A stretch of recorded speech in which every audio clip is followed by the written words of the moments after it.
Dans les réserves de la petite usine de la famille Julio, les balayettes, époussettes et balais côtoient de drôles de brosses aux formes futuristes.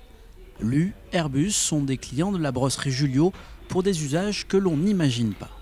Là, on a une brosse qui est mise au bout d'un robot et qui vient, comme une grosse brosse à vaisselle, nettoyer le fond d'un pétrin, mais d'un mélange plusieurs tonnes de pâtes.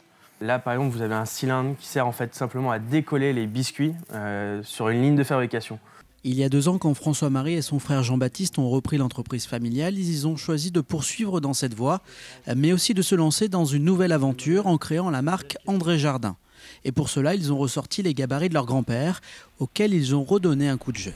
On aime les belles choses, des beaux objets, et la piste en fait de ressortir des vieux modèles comme un balai, une balayette ou même une époussette, une brosse qui n'existe, qu'on ne trouve plus, mais que toutes les familles avaient quasiment, mais de leur ramener justement ce que nous on aime maintenant dans la déco. Le résultat, c'est un catalogue de produits haut de gamme, comme ce balai.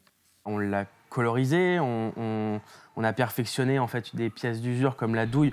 Là, on a une douille en aluminium, on travaille avec les meilleurs matériaux.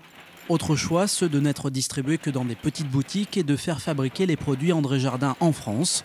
Aujourd'hui, les brosses techniques représentent encore 80% du chiffre d'affaires de la brosserie, une balance que les frères Julio espèrent équilibrer dans les années à venir.